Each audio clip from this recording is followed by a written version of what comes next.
Vous êtes bien sur Flora TV News. Bienvenue dans notre édition d'information du 22 juillet. Aujourd'hui, direction l'est de la RDC, où la situation sécuritaire et éducative continue de se dégrader malgré les efforts de paix.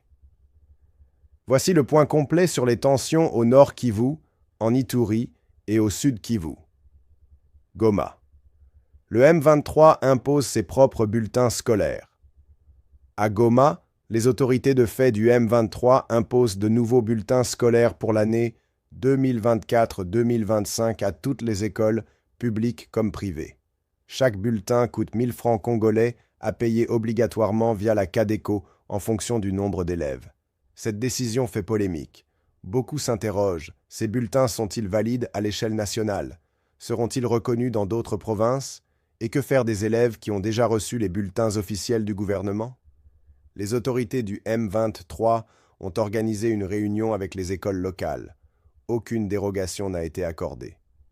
Des voix s'élèvent pour que l'UNICEF et l'UNESCO interviennent en urgence, rappelant que l'éducation est une compétence exclusive de l'État congolais. À Walikali, combat entre M23 et groupes d'autodéfense malgré la déclaration de Doha. À Kobe, dans le territoire de Walikali, de violents affrontements ont éclaté ce lundi 21 juillet entre les rebelles de l'AFC M23 et les Wazalendo du NDCR. Les rebelles venus de Peti ont attaqué les positions des Wazalendo, mais ont été repoussés. Ce regain de tension survient à peine 3 jours après la signature d'une déclaration de principe à Doha, censée instaurer un cessez-le-feu immédiat et durable. En Ituri, combat entre Codeco et milice Zaïre à Djougou. Toujours le 21 juillet, dans la localité de Lopa, territoire de Djougou, des affrontements ont éclaté entre les miliciens Codeco et ceux de la milice Zaïre.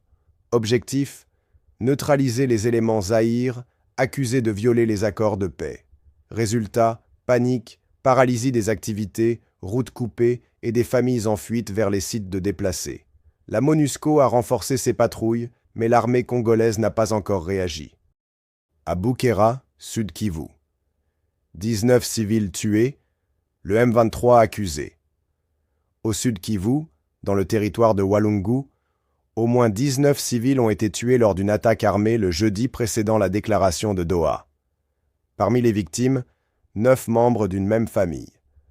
Des obus ont été tirés depuis des positions supposées du M23. Les députés provinciaux dénoncent un massacre et appellent la communauté internationale à agir de toute urgence. Quel en est de la restauration de l'État dans des zones occupées par le AFC M23 après la signature de Doha? Kinshasa et le M23 interprètent différemment la déclaration de Doha. Kinshasa insiste, restaurer l'autorité de l'État implique le retour de l'administration publique, notamment dans les zones occupées par l'AFC M23. Actuellement, Beni est le chef-lieu provisoire du Nord Kivu, Uvira celui du Sud Kivu. Le M23, de son côté, parle non pas de retrait, mais de capacitation de l'État, sous condition d'un accord de paix durable. Un accord de paix détaillé est attendu pour clarifier le calendrier de retrait ou non des forces M23, le retour des déplacés et le rôle de la MONUSCO dans le contrôle du cessez-le-feu. Conclusion. La situation dans l'est de la RDC reste très instable malgré les efforts diplomatiques en cours. L'enjeu est immense.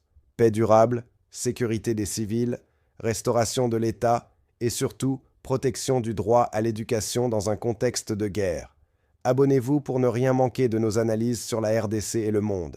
Activez la cloche pour les prochaines mises à jour. À très vite dans notre nouvelle édition.